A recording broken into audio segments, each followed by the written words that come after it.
Hi everyone, welcome back to the Sports Psych Show. I am like a kid in a candy shop today because I am speaking with soccer coach Todd Beane.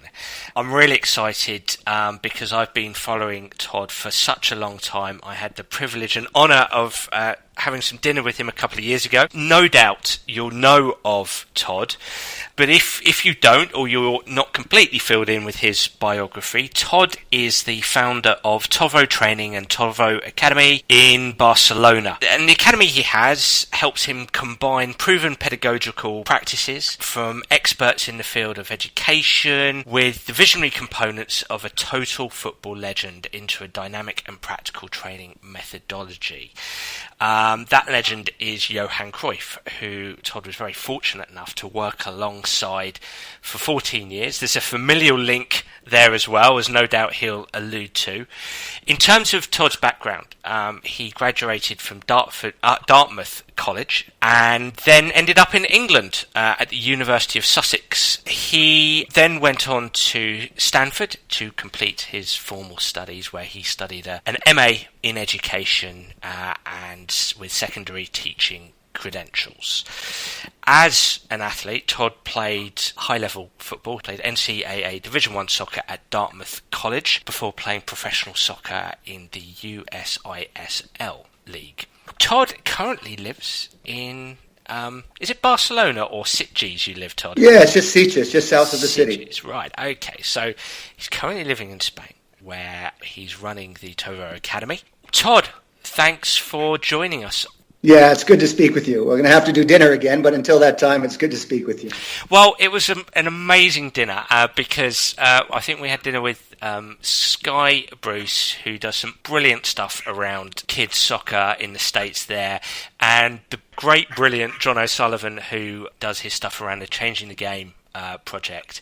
And for most of the meal, I think it was Sky and myself fluttering our eyelids at you and John, because I think we decided at the end of it that you and John know everything there is to know about everything. So it was a very information-rich evening. I remember that. Well, I may know a little bit about nothing, but but as you get older, you just start collecting a lot of nonsense along the way and try to ruffle through what makes sense. No nonsense at all. No, it's great to have you on, and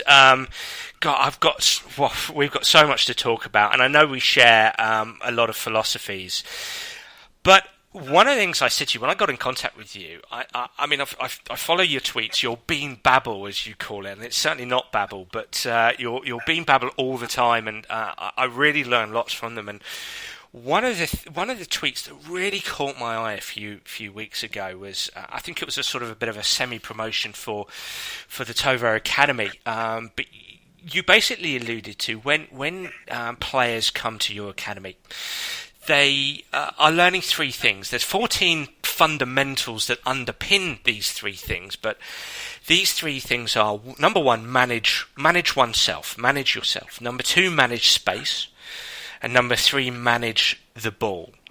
But I was really interested because, as you know, I'm so invested in the psychosocial piece of sport. And for number one to be manage oneself, manage yourself, I thought that was really interesting, Todd. I was quite surprised because so many coaches are so socialised into the tech-tac piece and kind of miss the psychosocial piece. So when you say manage oneself, is that where you're going? You're saying that psychosocial piece is really, really important, should be at the forefront? Yeah, I think, and we'll talk about football today.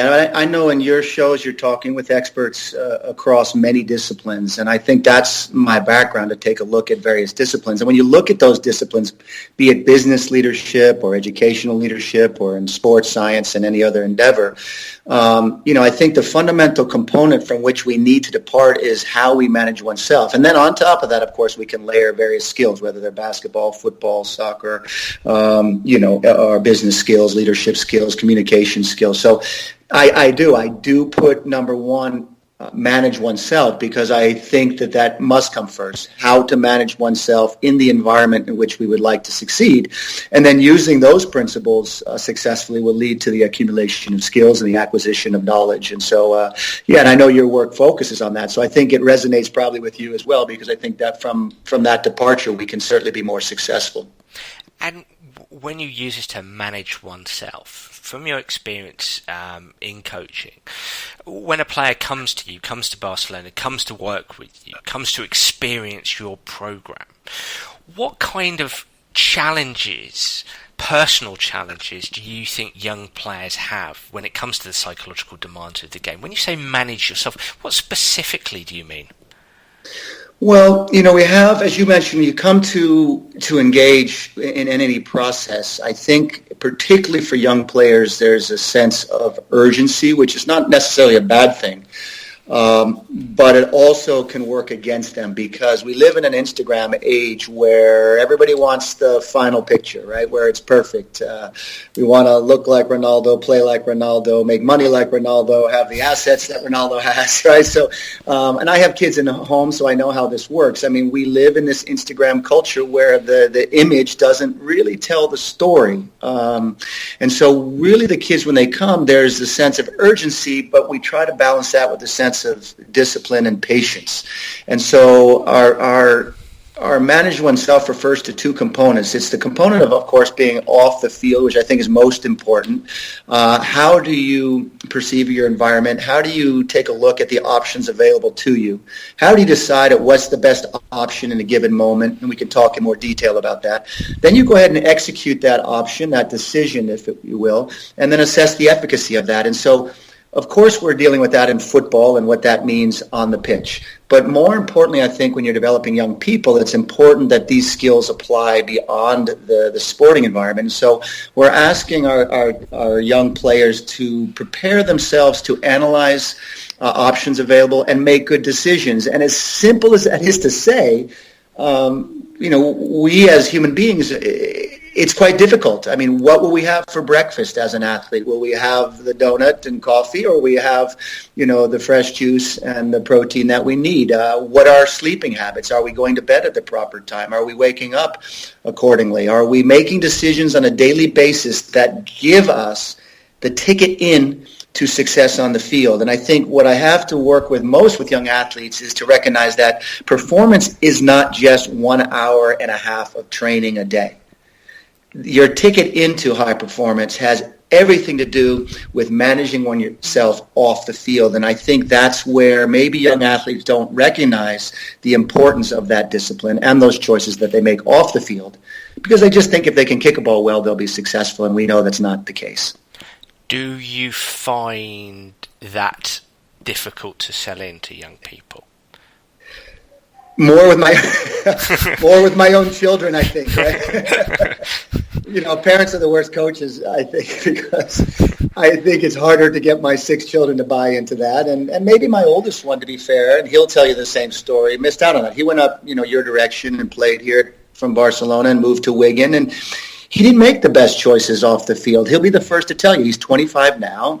He's not going to be a professional player as he was just, a few years ago. And I think he would even mention, as he does to his younger brothers and sisters, he did not accomplish his full potential because of things that had nothing to do with the hour and a half of training. And so with my own kids, I think it's difficult. But when kids come here, or you have them in a coaching environment, you have them in a pretty controlled environment. I mean, they come out of the car or the van or off the train or wherever they're coming to. In our case, we have 100% control in the sense that they're living with us here in Spain. So we have more control over the environment when we speak of the entire performance environment, not just the training ground. And so at TOVO, we're fortunate enough, we're feeding the breakfast. We're helping them by making good choices for them. We're setting curfews, so we're putting them to bed at appropriate time. We're waking them up appropriately.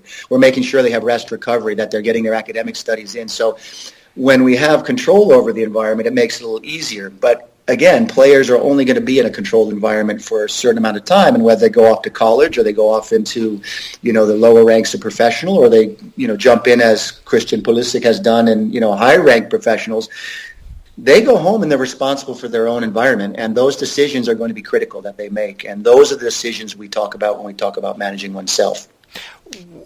Do you overtly educate do you explicitly educate these kids when they come into your academy? Do you sit in a classroom and talk about these challenges, or is it more informal? Is it the casual conversation here and there? Is it just the casual chat in the corridors, if you like?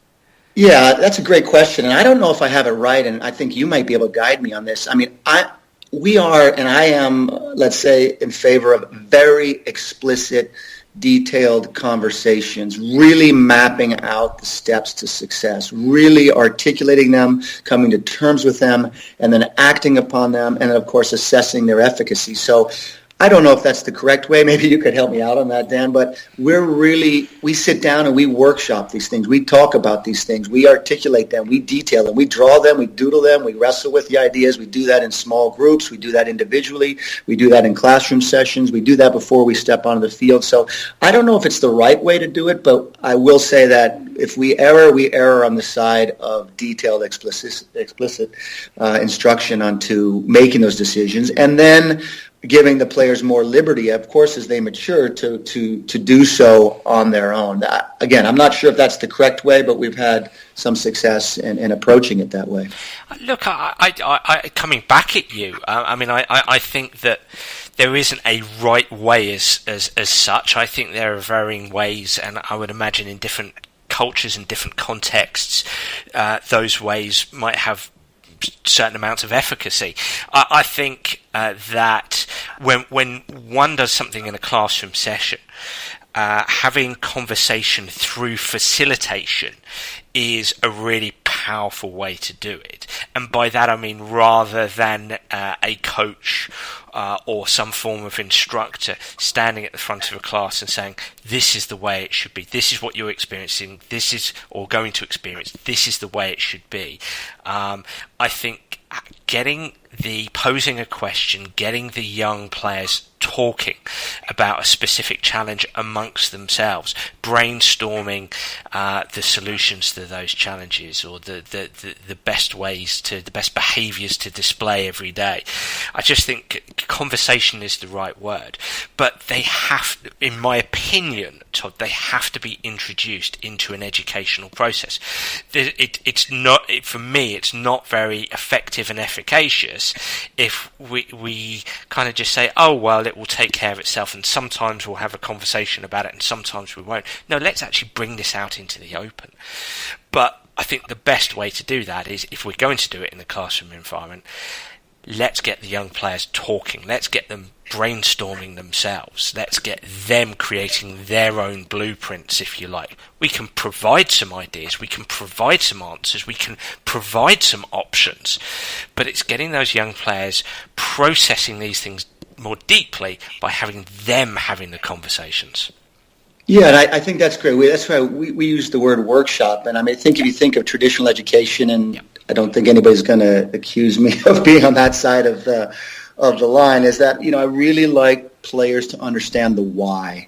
Coaches who have taken our courses, we start there. Let's begin with why. Let's establish a purpose. And I think players, sometimes we don't give them enough credit for their intelligence. I mean, if you've come and you've seen these children workshop, and they were talking about teenagers, workshop why they're playing the game, what they hope to accomplish within their game. We talk about their journey to extraordinary, and as you mentioned earlier, this is an individual journey for them. It's not a cookie-cutter journey. Each one has their own dreams, their own ambitions. What we try to do is put the protocol and the processes, as you mentioned, behind that, and then articulate them, write them down, doodle them, discuss them, wrestle with them, throw out the bad ideas, and continue with the good ones. And so for us, we look at learning as an action-oriented process. And if we give the kids credit for the intelligence that they possess, then I think we get more out of them. And that's the way we approach it. Right or wrong, I think that's the way we approach it, because we honor their independence. And we also respect the fact that they're young and they do need guidance. And so, I'm not a fan of just kind of hoping that everything turns out well.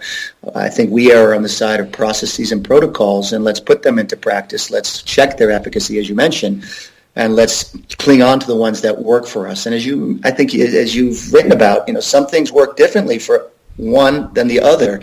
Minor adjustments, minor routine adjustments, and but there is also some good common ground from which to part: proper, sleep, proper nutrition, proper mentality, proper preparation, proper priming and mindset before we even step onto the pitch. And there's a few things that come to mind there as you're speaking, knowing your why.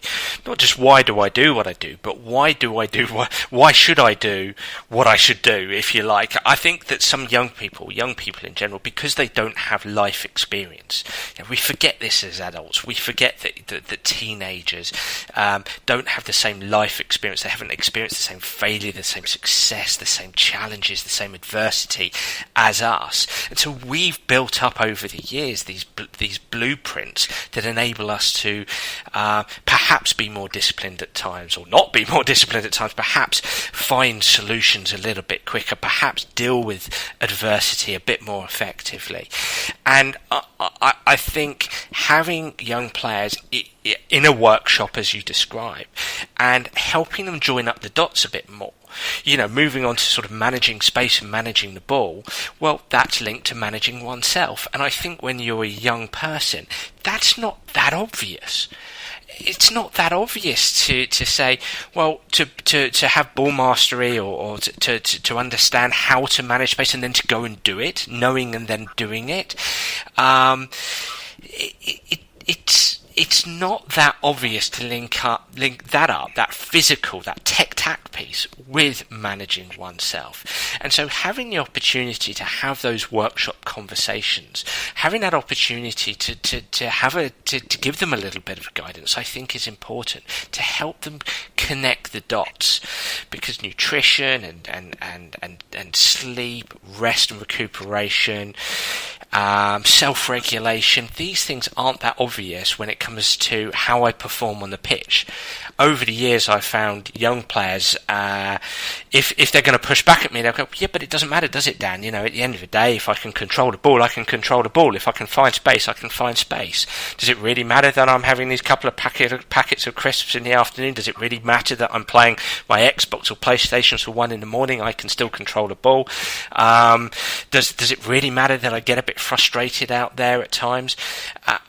And it's just, even though to me that's like, no, to them, because they haven't had that life experience, and as a teenager you have a child's brain in essence, they're not connecting up the dots. So giving them that exposure, I think, is really important. Yeah, and I think we make a mistake maybe sometimes, and I see this articulated in some in some publications and some thoughts of coaches, that creativity is just kind of winging it and doing what you want. And every bit of research that I've read and the experts that I've had the opportunity to speak with, from family experts and child development experts at Johns Hopkins University to coaches, even to Johan Cruyff, really worked from a structure that creativity wasn't just a willy-nilly approach to life. Creativity comes from structure, and the best athletes find that structure.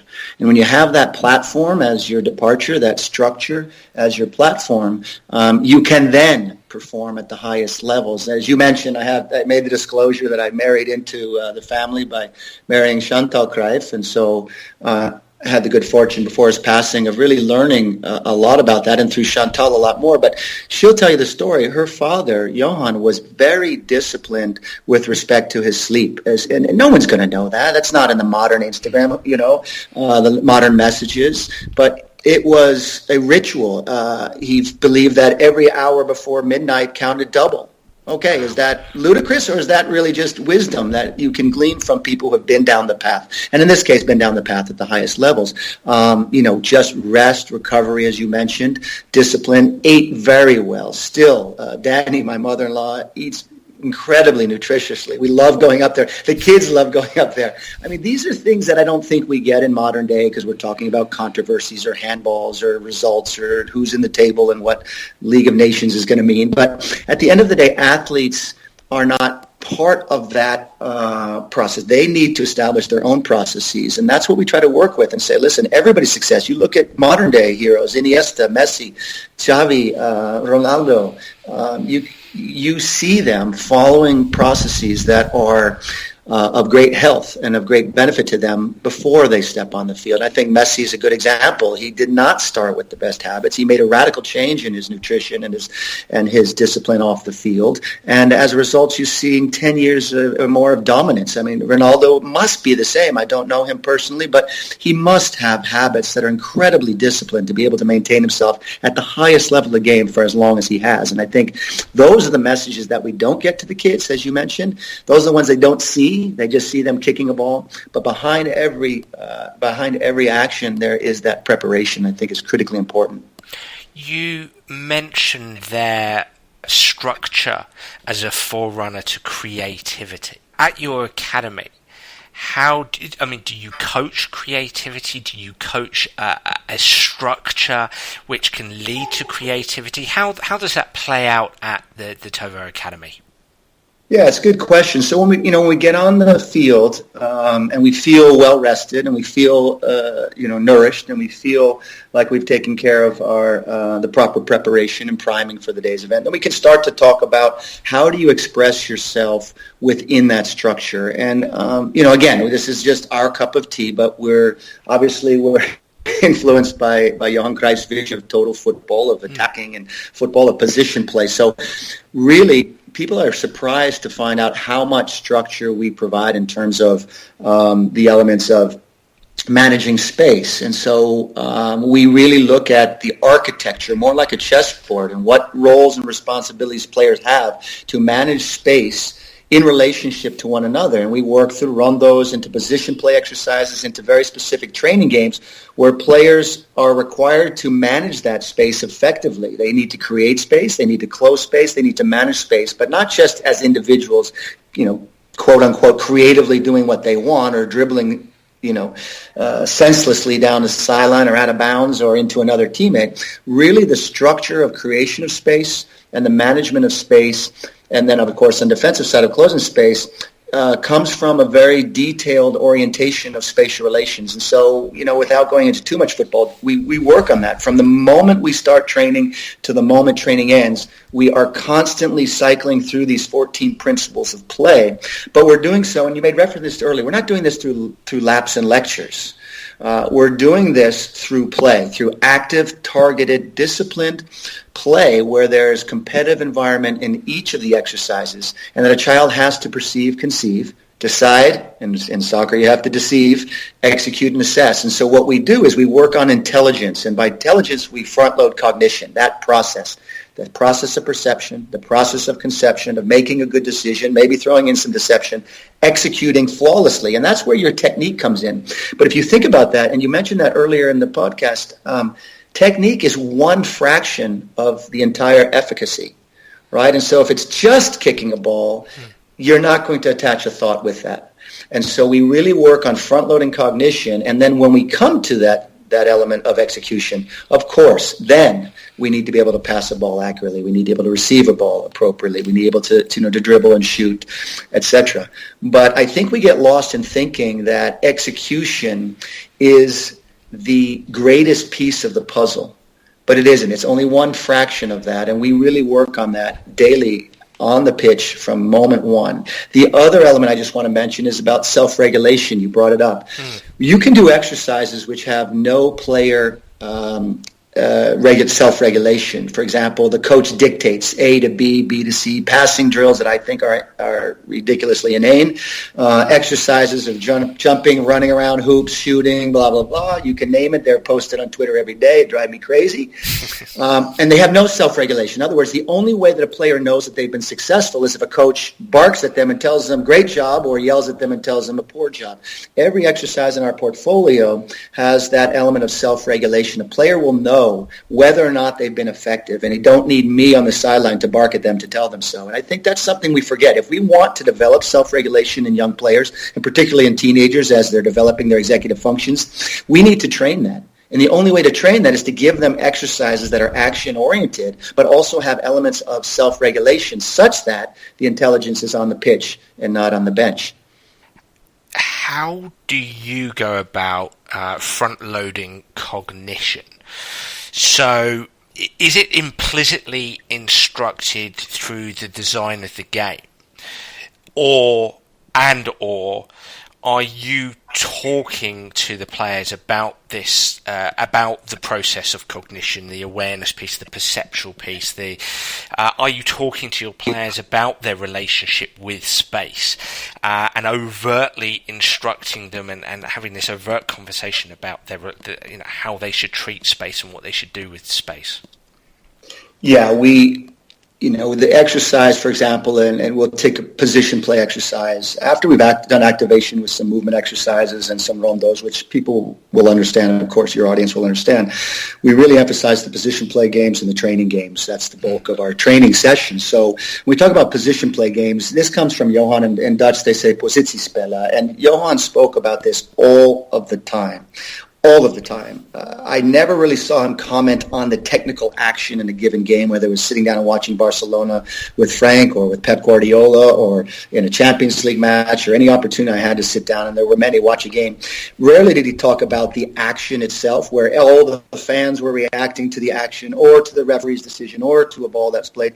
Always speaking about the precedent of where that action took place relative to other players, other defenders, and the space available on the pitch. Position play was at the forefront of his mind, and so it really got me thinking. As you said, a kid in the candy shop earlier, I really felt that way, really thinking like I grew up focusing on football, being coached football as a series of technical actions.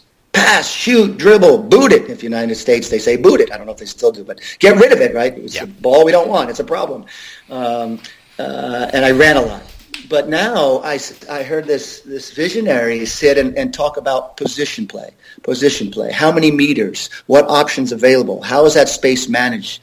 How is it managed well? How is it managed poorly? How do you close the lines? How does the defense react when the attack has the ball and vice versa? So I had heard for so many years, shoot, pass, dribble, all those technical actions. And yet I'm hearing a master of the game talk much more about angles, distance, timing, lines, and situations. So to come back to your question, those are the words specifically. We have 5 position play elements that we use, and we use those words repeatedly.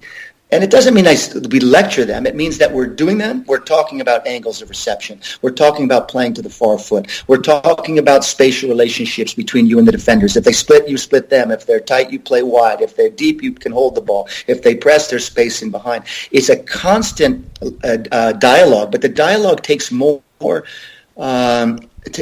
resonance with them when it's an action dialogue, meaning they're doing it, they're living it. And then all we need to do as coaches is to highlight the language, remind them of that language, and have them see those angles, see the relationships themselves. And that's different than, chalkboard talks for an hour and a half. We're really action-oriented and let the kids play with that language, experience that approach in action. And then, of course, you mentioned earlier as well, there's a fair amount of failure in this process. And so managing oneself has to do also with how do you manage the failure? And football is a game of failure. Let's be honest with you. There's so much failure involved in the game. And I think you do it well and others in your field do it well. But as coaches, we're not so good at accepting failure as part of the learning process. And I think we have a lot to learn from sports psychologists, Dan, like yourself, and others in the field that recognize the failure is part of the learning process. And the management of failure is going to be ultimately what allows us to improve.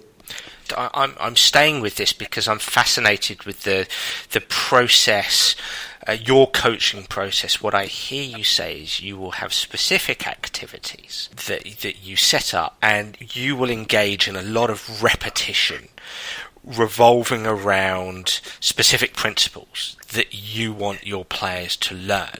So within the repetition, will you stop? Because this is coaching on the run. And as I've alluded to in other podcasts, I think coaching on the run is one of the most demanding of coaching processes to engage in. Do I stop the players? Do I describe something to them? Do I just let them keep on playing? You talked about failure there. Do I let them play through failure? Do I stop? And so there's all kinds of there's a dynamic going on where a coach has to make a lot of decisions on the go, and you've got hardly any time to make that decision. So you set up an activity. like every coach does, there's a lot of repetition around these fundamentals that are Johan Cruyff sort of philosophically led. Will you take time? Would you stop an activity and explain to the players why you want them to do a certain thing? Why you want them, for example, split the defenders? Yeah, it's a good example. I mean, yes, I will. To be fair, if I evaluate my approach to probably the majority, or even to my younger self, I used to stop it a lot more, Dan, because I thought that I had more control over life than I do. Sure. When you get in your 50s, you realize it's just a fallacy. You don't have as much control as coaches as you think you do. So what I like to do is, if I'm going to err, I err on them sorting it out, playing through those errors, really getting in a rhythm. I don't think we do them a service when we break the rhythm just because we think that our words are more valuable than their actions. So I would probably err on the side of letting them play through that. But there are moments where I think a coach must and should step in and articulate in the language we've selected. And each chooses their own language, their own set of principles. Hopefully they have with some clarity. We have 14 principles, so we're going to speak about the same thing over and over again. The only difference is our repetition is not a technical repetition in the sense that we're lining them up and playing back and forth, pass A, B, A, B. We have a cognitive progression, so the repetition is going to be, have you perceived your environment? How did that go wrong, for example? And the players will start to recognize, was it an error, for example, of perception? You just didn't see the choices available to you? Or was it an error of a technical error? Now, to be fair, the technical errors are so easy to find out. You just kicked the ball out of bounds. It went off your shin. You mistrapped it. Your shot went wide. Those are so easy to see, and it's the low-hanging fruit. What we try to do with players is stop them and ask them about their thought process. What did you see there? What was your decision? Okay, you made that decision because they see the game in real time. They're taking in data from their perspective, not from my perspective. And so it's important to understand from them, what did you see? What decisions did you make based upon what you perceived? Not what I see. It's easy from the sideline. And so, yes, we stop and we'll ask players, what was the thought process there? Not often, not to break the rhythm, but to understand their thinking and to then be able to assess their cognitive capacity. Are they perceiving the environment well? Are they conceiving of the options? Iniesta was a master at seeing 4, 5, 6 options. Most players choose one and only saw one. We're trying to actually work through that and say, what did you see? And then they can articulate that. Hey, Coach Dan, I saw option 1 wide, option 2 deep, and I got my goalie behind me. I chose to go back because I thought we were correct. Okay, fantastic. Put the ball in play and play. But we want to ask them, what is their process? And are they aware of where their errors are coming from? And so those conversations don't have to stop either. We can talk on the way to a water break. We can talk at a moment that's appropriate. I'm not one that likes to, scream at a player in front of everybody such that they're humiliated. That's not my thing. I probably made that mistake, one too many times in the past, thinking that was going to be bold and courageous. It's not. It's frivolous and I think unapathetic. So I would say I err on the side of letting the kids play, plucking out those moments, articulating in the same language we're used to using, and then also having private conversations with players when appropriate to talk about things that are challenging them. And just reflecting on your last point about historically maybe you got a bit too forceful. You used the term screaming at them, which would obviously be an exaggeration perhaps, but the irony being is that would shut down the very part of the game that you're trying to train, the very part of the brain that you're trying to train, the front part of the brain. When coaches shout at players, for me, they're risking shutting down the front part of the brain and firing up their limbic system, their emotional system. And it sounds to me, Todd, like a big principle within your coaching is you want to coach the front part of the brain, the neocortex. Yeah, I mean, as we talk about cognition, we're really talking about, and I know that we're using probably for your level of understanding, Dan, bastardized terms, but we're really talking about, making sense of the world around them. Yeah. And the pitch is a very intense environment. Rarely do you really need to add intensity. I think it's interesting. I think it just came out recently. Pep Guardiola was talking about it. I think Cheeky was talking about it up in Man City about Johan in the Champions League in Wembley in '92 when Barcelona won their first. He said, Johan was a master at taking pressure off of the intense situations and adding intensity when maybe the opponent was a little weaker, and I saw that firsthand. Also in business, as we were developing the foundation academics, it's like, I think great coaches do it naturally, or maybe some of them study it now and they get more access to expertise that maybe wasn't available in the past. But your point is a good one. I mean, if I add fear to a player, what they're going to do is they're only going to perform in a limited fashion because their greatest motivation is to not make a mistake. And I've played for a coach like that, and I hope I haven't been a coach like that, but I'm sure on occasion I have. I'm sure I've made that mistake. When you instill fear, as you mentioned, I'm tapping into the wrong part of the brain. I want them to be intelligent. I want them to articulate that intelligence through their body and then execute it flawlessly to their own success and the success, obviously, of the team. If I instill fear, they can't be intelligent beings. They're just running away, hoping that they don't make a mistake, meaning hoping that I'm not going onto the pitch and screaming at them or humiliating them or worse. And I don't know if I ever got to that extreme, but I will say I'm sure I made that mistake then, and I just tapped in the wrong portion of the brain. If I want to tap into intelligence, I have to tap into their clarity, their creativity, and the structure from which that comes. And I need to give them the freedom and the confidence to take that pitch by storm and feel like this is my day. I'm going to do the things I do well for this team and articulate the couple things that I think I can contribute to the performance today. I wish we didn't make the mistake. I wish I didn't make maybe the mistake as much as I probably did in the past, but I think it's oftentimes young coaches will do that thinking that it's the macho thing to do, be present, be dominant, take control. Parents even sometimes prefer a coach that's up because it's coaching. If you're up and you're screaming and you're yelling, it means you're passionate and you're into it. That's a real American model that I just think time has passed. And I think Stephen Curry, with Kerr as a coach, is a more modern example of how coaches can bring out the best in players without being that macho loudmouth on the side. As you're speaking there, Todd, my brain is whirring, and I'm thinking to get the right physical intensity or turn up the volume of physical intensity, I have to find the sweet spot of mental intensity. But for me, the definition of mental intensity is an interesting one. It's not so much sort of that classic motivational, come on, let's go, come on. It's more mental intensity. For me, the definition is more towards directing your focus of attention correctly.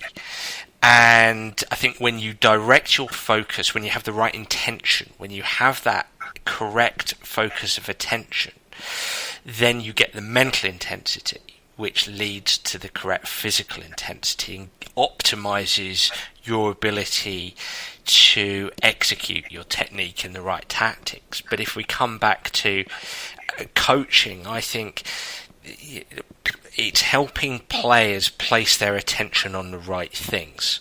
You're almost a driver of attentional processes more than anything else.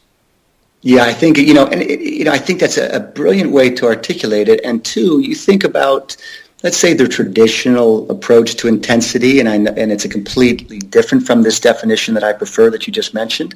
Would Xavi be a traditional, macho, go kick something and kick somebody, break someone's nose? You mentioned I played in England. By the way, they love that. I think they've changed a little bit, but I sent my stepson up there. And I said, just go bloody your own nose and show the coach, that you're going to get stuck in, because I think you still love it up there in England.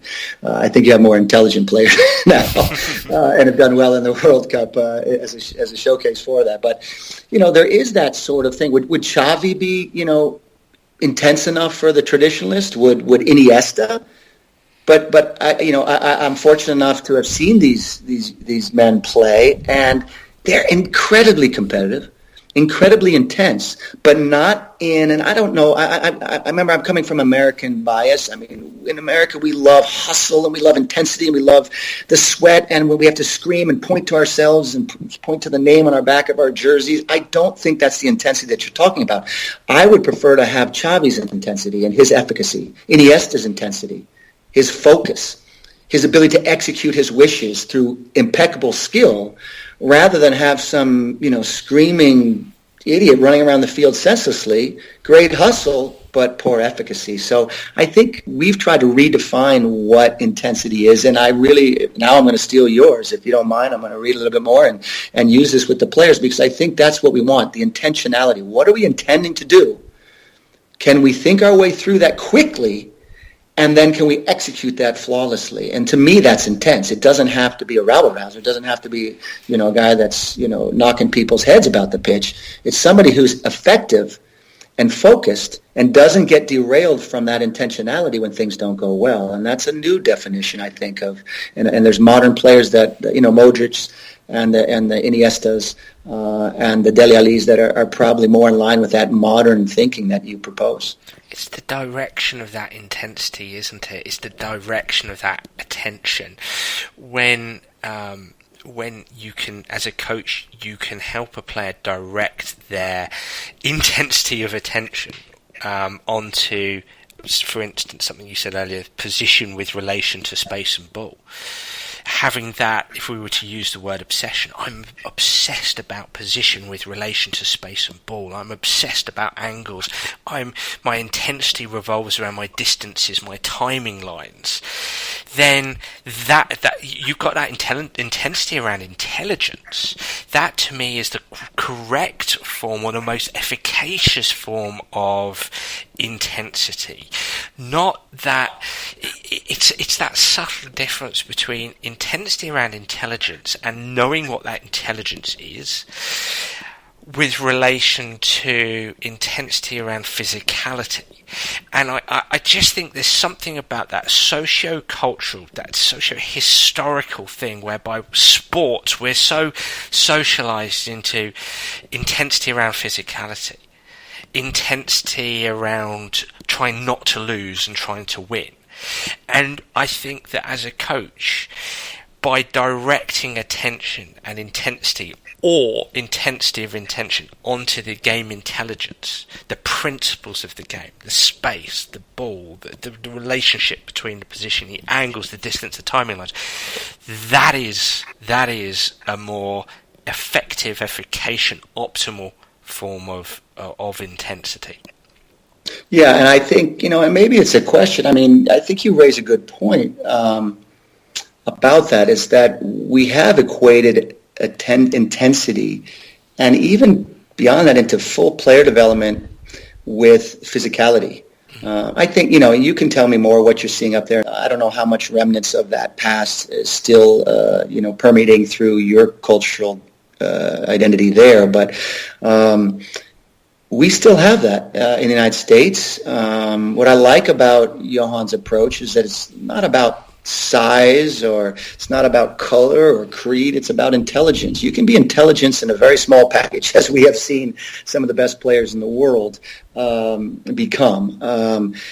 And that intelligence leads to your understanding of that spatial relationships, how to exploit space, how to overcome those challenges, how to effectively use your technique at the exact moment that it's required. And if I go back to the United States, let's be honest, if I went out to a typical training ground, even today at under 14, believe me, we would still be focused on the intensity, and we would equate intensity with physicality, with hustle, right? With physical nature. We shun those children who are too small because they're not going to win for us this weekend. They're not going to get us in the rankings. That late mature at 14 certainly is going to be outplayed. And then I look at what I've seen here in Europe, and particularly in my neighborhood in Barcelona. I mean, if you saw Andres Iniesta, you might think he was going to a bank rather than Camp Nou in his best days. And if you see Messi, he's not going to be intimidate you like a physical specimen like LeBron James is. So I wonder what you're seeing up there. And do you still think that coaching still equates that intensity with physicality? And how hard is it for you to change that definition? You're talking about American soccer. Let me talk about British football. And let me talk about this with frame of reference with Spain coming to town on Saturday. You may have seen it, Todd. Spain won 2-1 and pretty much comfortably dominated the game. I think England got a bit more possession towards the end as they put their foot on the gas and Spain took it off, but they were always in control, weren't they? And what I'd say is that, look, I've functioned in British football for 15 years, and this is not a slight on any. We've got some wonderful footballers, some great people, and we've got people who want to progress, and we've got footballers who want to be the very best that they can be. But I think what we're up against here, the challenge, if you like, is exactly what we're talking about, is the way we have historically defined football is we want to win, which means we've got to perform at our best. But what does great performance look like? And that definition has revolved more around the physical piece. Much more around physicality, power and strength and speed and out-muscling, which plays a part in soccer, in football. We know that, as it does in all games.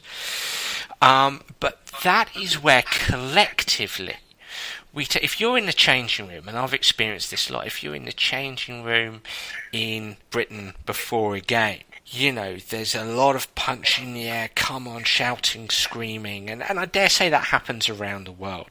But a lot of the attention is on the physicality. A lot of the attention is on this one-dimensional view of motivation. We're going to win, guys. We're going to win. We're going to win.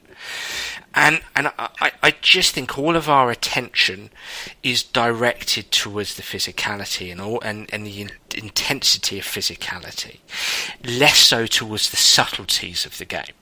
And I think that means that we produce players who can't necessarily and don't necessarily articulate the game as a game of chess. They don't necessarily think it's a game of positioning and positioning with relationship to the space and the ball. And so our intensity piece and our attention piece is around the physical side and not the mental side. I don't know if I'm articulating myself very well here, but we're kind of stuck in this historical context of how we define the game. I just think the Spanish came to town on Saturday, and their schematic of soccer is so different. It is about space and ball and positioning. It is about angles and distance and timing lines, as you say. And I think it's Spanish. I think to a degree it's Italian. I think it's Latin American more so than British and American. And I think because it's almost culturally driven, because it's almost in our genes now, it's very difficult, very challenging to shift that and start helping footballers in Britain and America define it differently, define it as the subtle art of positioning and angles and distance and timing and space. Does that make sense, Todd? It does. I think, if I'm critical of American soccer, I think we've let sports science, go too far in leading the development of players. I think we've had this assumption that if we're just going to be better fit, and this is all very important. I mean, I'm a fan of sports science, but unfortunately in American culture, because we could measure things, we started to give them importance. So I'll tell you a story. I was watching a match with Johan on TV, and Xavi came off the field, years back, and on the bottom of his substitution moment, it said 11.6 kilometers. I don't know if it was the first time Johan had seen it, but he turned to me and asked and says, "What's that?" And I said, "That's how many kilometers Xavi has run." He said, "What does that have to do with football?" I said, "Really good question." I said, "I think because we can measure it, we give it importance, right? It's very scientific." And I just remember his head shaking. He said, "I don't want him to run more. I want him to run less," right? So I think it's interesting. In American culture, we have, there's great things that come out of sports science, but it's been so dominant in the way that we've approached it. How do we get fit? How do we do these tests? How do we get stronger, faster, more aggressive?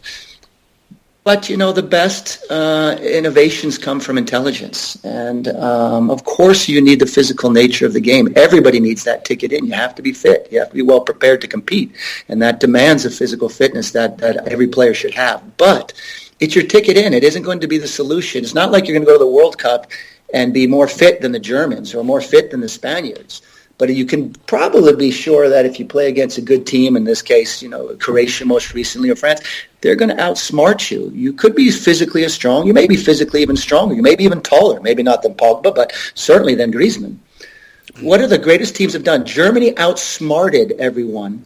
And by extension, outplayed everybody in Brazil. Spain, before them, outplayed everybody through intelligence, not through their massive amounts of, bulk and speed and aggression, but through intelligence. I would argue that Croatia had success through their intelligence, and specifically through Rakitic and Modric. If you look at the best teams in the world, they have an intelligence of how they manage that time and space. And yet, if I go back to my own country in America, we're still training laps and lectures. We're still running and training this physicality as if that's going to solve everything. We're picking players that are more physical, not more intelligent. And when we do that, we do our children a disservice. It's not to discount that player that's tall and strong and fast, but without intelligence, that doesn't get you very far on an international stage, and it doesn't develop them holistically. So I see what you see in England. As I said, I've been there, I've played there, I've enjoyed it tremendously, but I really believe that the best players in the world are much more intelligent in their understanding. If we want to develop intelligence, we just don't teach them a bunch of moves and hope that they're intelligent. You have to teach intelligence. You have to nurture intelligence. And you have to do that from the first moment as a coach you have them at 6, 7, 10, 14, 18, and then feed them into the best environment for them to play, whether that's adult league soccer or whether it's playing for the first team in Bournemouth or whether it's playing for Barcelona. If we do not nurture intelligence from the first day of training, how can we expect them to be intelligent players when we let them depart our club? And unfortunately, in America, we do them a disservice by not focusing on that development at all, to be honest with you. We say we do, but we don't. If you go in practices and you watch practices, we're not nurturing intelligence. We're nurturing physicality. Do they nurture intelligence in Spain? Is that why the Spanish are able to turn up at Wembley and dominate the ball? Well, you keep in mind that we don't have that many Pogba-sized players. Yes. Frank Lampard, a pretty strong lad, and some other boys, the English boys before them, of course. But if I can interject, that's an important point. That's a really important point because, again, you're looking at the socio-historical aspect of a nation. By and large, there's been, and I don't want to talk over my head here, but there's been a breeding of smaller players. And so subsequently, you as a coaching, as a country of coaches, have to work out how to win, perform with smaller players. Yeah, and you mentioned about the culture. I mean, here, if you, at the youth level, you see kids of all sizes. I will say that, a personal story. My son was here in Sitges, and the coach is a 6'3" guy, and my son is very small at 10 years old. A year and a half ago, and he said, I'm a little concerned about little Jordan because we're playing up next year, and it's going to be a competitive league, and he's quite small. And I said, yeah. And he was kind of insinuating that, maybe we'll, keep him down in a smaller team, and we left. We left. Why? Because I went, and to be credit, we took him up to Escola at Football Club Barcelona. And for the entire year, and I mean the entire year, not one coach, to their credit, made reference to his diminutive stature. Not one said he was too light, too small. Not one training, not one moment, not in one game. Win, lose, or draw, not once was he told that he was too small to play the game. How many boys can say that, who are really small, who are late matures, that they haven't suffered at the prejudice of people that are looking for physicality, particularly as you get into 11, 12, 13, 14, those very vulnerable years. And so we made a good choice because we recognize that there are people, not everywhere in Spain, but there are people in Catalonia who recognize that intelligence is your ticket into the highest form of expressing the game, like a chess match. And we're fortunate enough because our role models here are Messi, are Xavi, are Iniesta, are Alba. Piqué seems like a giant. He's really not that tall by American standards, but he seems like a giant because he's up with all of these other guys that are quite short. So what's nice to see about England, I think, was a fair match, and referees' decisions aside, which we always get lost in, I think Spain articulates intelligence in a way that resonates with players because they see that if you're intelligent and you're technically excellent in the execution of your decisions, you can play with the biggest, you can play with the best, and you can be the best. And Spain's done that. Maybe not recently with a loss against Russia, but I think overall you see that. The culture changed here to give credit where credit is due, and people will tell you, Pep will tell you the same, and Tiki and other guys, Koeman and Zubizarreta plays. It changed when Johan arrived here in 1989. If you look pre-1989 in Spain, they played a very traditional goalie on the line, back four, very physical, knock the ball, hope for the best. Things didn't work out for them so much historically at the international stage. And Johan came and they said, well, you're crazy to think that you're going to change a culture. And he says, I'm not worried about the culture. He said, I'm going to change the way that my team plays. That team happened to be Barcelona. He started to evaluate players differently. He started to look at position play. He started to articulate that through his training. He started to look for players who understood the game in those dimensions. And he started to create what would become the Dream Team in '92, and then 4 league championships, which Barcelona had not done previously and afterwards. And then what happened? The national team was influenced. Del Bosque will tell you the same thing. The national team and all of Spain was influenced because somebody decided to reimagine, redesign, and rethink development in a way that articulated the game as a chess match. And because of Johan, Spain, as you fast forward, these are no instant successes, as you fast forward, the generation that came out of that methodology are the ones that led them to great success on the international stage. So it does require patience, but more than patience, it requires intelligence. And I just wish we would focus more on the development of intelligence with young players in preparing them for their success. Yeah, and I happen to think the patience is a great word, because I think the great work that the English FA, I can't speak for the other FAs across football associations across Britain, but the English FA are doing some fantastic work. And I think that, we're talking about Qatar 2022, and I actually think it's going to be 8 years after that, maybe 18 years after that, where a lot of the work that's being done now will bear fruit. But, life is life, and we're all impatient for success, so we want to see it now. But it does, you're going back to 1989 there, and Cruyff coming over and to Spain, and it does take a long time. It really does. It takes a long time to shift a paradigm, if you like. Just going back to yourself as a coach, you have a rich history of education and coaching education and formal education, and a wonderful, incredible mentor in Johan Cruyff. And you've been able to build a system, a structure, a way of philosophy, and a way of coaching young football players, young soccer players.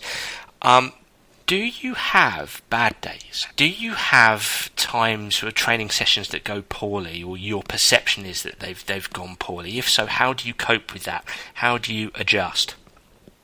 Yeah, that's a great question. I mean, I take notes for myself. Our players have journals. I have a journal. Kind of take notes on what goes well. What I've learned, I think, Dan, over the years is when I'm not performing well, I have a wonderful assistant coach. And so I probably would have forced it in my younger days as a coach, but when I'm not at my best, for whatever reason, it's just not clicking that given day, or the session wasn't what it's supposed to be, or wasn't what it turned out to be off the paper, onto the pitch. I think what I've learned is that this is why we have assistants, and I'm fortunate to have a wonderful guys that I work with. I've just learned to step back and let other people lead. If you do self-regulating exercises in your training session from minute 1 to minute 90, then you have the benefit of not having to be on because the exercise itself demands of the players whether or not you happen to be on your best game as a coach. So that's one. Self-regulating exercises helps us. And 2, taking notes about the efficacy of my own intentions helps me personally as a coach. And 3, relying on my colleagues just to say, hey, step in and it's your day now because for whatever reasons I'm off. I think, but what happens is for me over the years, Dan, and I think I could be, probably in your office talking about this for a long time is, when I was younger, I think I forced everything. It wasn't that I wasn't successful. I was successful, and I have good friends remind me, hey, don't beat yourself up. But I think I would force the issue a little bit too much. I wouldn't take as good notes. I'd be too hard on myself. I would expect too much on every day, which is impossible for anybody, and then it would let me, get off the rails a bit, I think, on occasion. So I've learned now that, hey, like human beings. We have great days, we have poor days. Take some notes. See if there's any trends in those days. Eradicate that if possible. But in the moment, just step back and let the kids play, and or let your coach, your assistant coach, step in and work his magic. We don't have to be perfectionists all the time, and we have to give ourselves some liberty for our own failure. That's probably not something I would have said at 28, but I certainly say it now in my 50s. You mentioned your co-coaches. Do you think that do you give them the liberty to coach as you're coaching? Do you sometimes stand back and take the helicopter viewpoint and allow them to coach? How do you work with your co-coaches?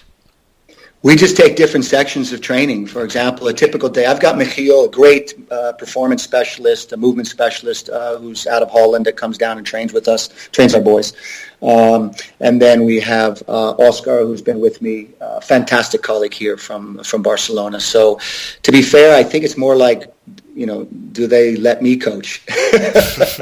When you have confidence in your staff, it's so easy to step back. Of course, I love it, and I'm engaged, but at the same time, we will literally divide. It'll be like, Michiel, you got him now, and he'll take him and do some activation, mobility, stability, dual force. I don't have to look over my shoulder. I don't have to be involved. I can go get some water myself. I can watch another master coach, as he is, work his magic. Oscar, I have 100% faith in. I think trainings probably are better when I'm not there on occasion, and that's okay. There's times also where players will need other voices, and I'm not so arrogant now to think that my voice is the best voice for every one of my players. It's not, and it's not on every given day, and it's not even for every player. So they need to hear these different voices. So to answer your question, I love watching my coaches coach, and I don't feel compelled to engage while they're engaging the players, because they're masterful at the craft, and I learn a lot from them. And I think, I joke about it, but we'll go have coffee afterwards, and we take out napkins and we take notes. Like, how did that go? Oh, that was crap. That was good. Let's do that again. Let's modify that. And most of those suggestions come from my colleagues, and I take good notes and try to improve it the next time. And each day we go out, we're doing the same. But if we're fortunate enough to have assistant coaches, and I know that there's coaches that just go out with a bag of balls and cones and wherever they are in a field somewhere, they don't have the luxury. But if you're going to have three coaches, you should have three voices, and you should have three coordinated and cohesive but independent voices working their magic. I'm not one that likes to just have an assistant coach so that they can, stand by me and nod and do what I do. I think if we have three brains out there as in leadership, then we need to use them, effectively, and more often than not, that's that's the other two on the field. It's okay. It's okay. I'm proud of them, and they're great coaches. My final question, how are you going to improve as a coach, or what have you got to improve as a coach? What is it that you need to get better at?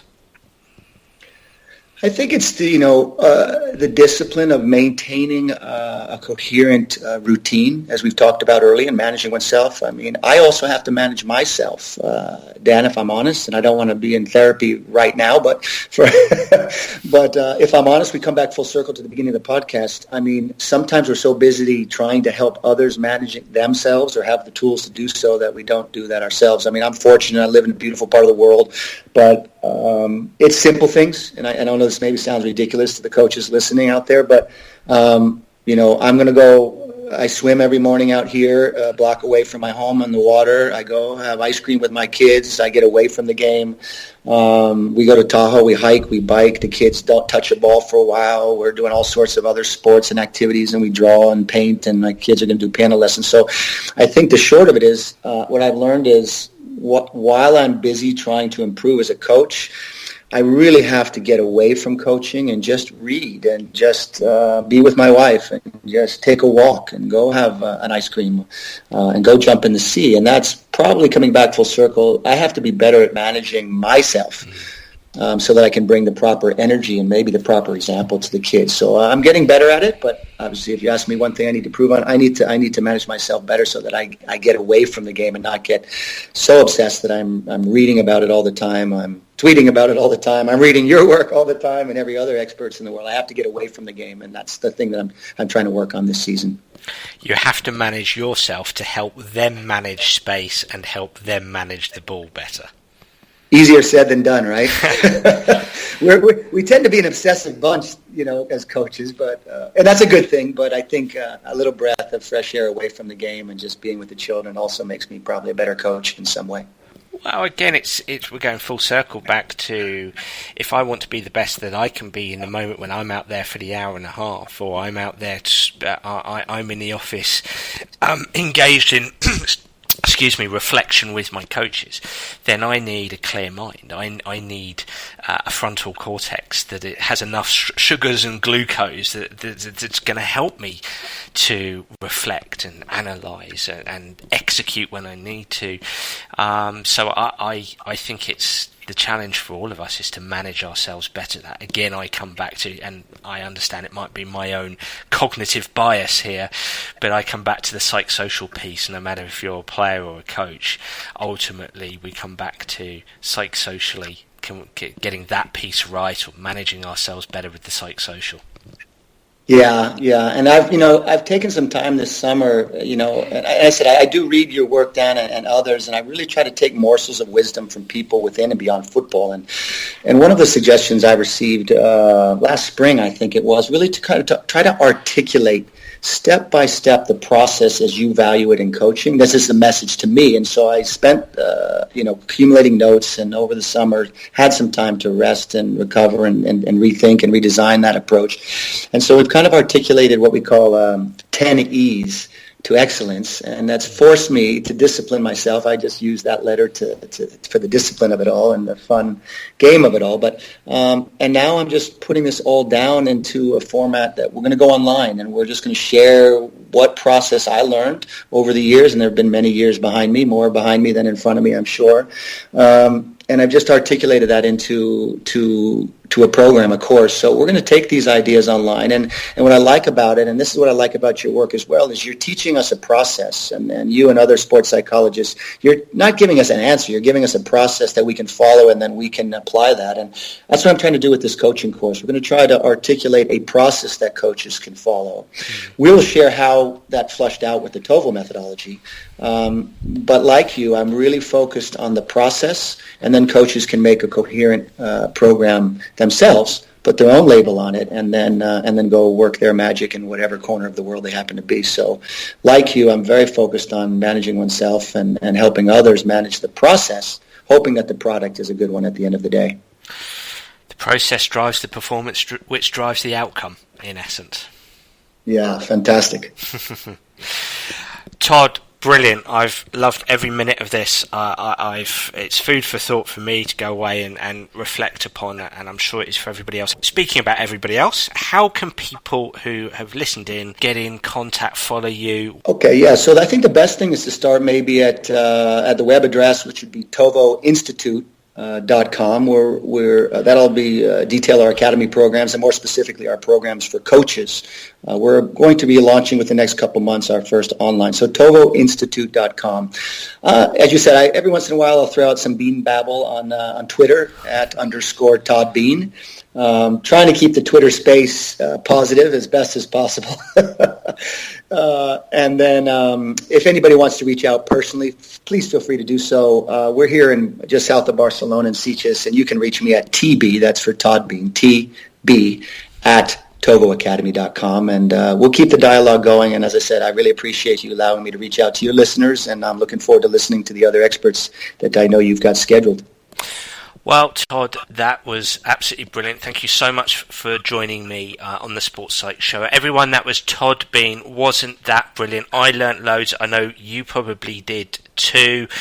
There's so much there. There's somebody who's had this wonderful opportunity to work alongside an inspiring mentor, has a rich history within education, within coaching, but constantly is striving to improve with reflection and co-coaching and just looking for different ways to improve the process. If you enjoyed the podcast, please do leave a review, and remember you can subscribe to listen to future editions of the Sports Psych Show. Thanks again for joining us. Bye for now.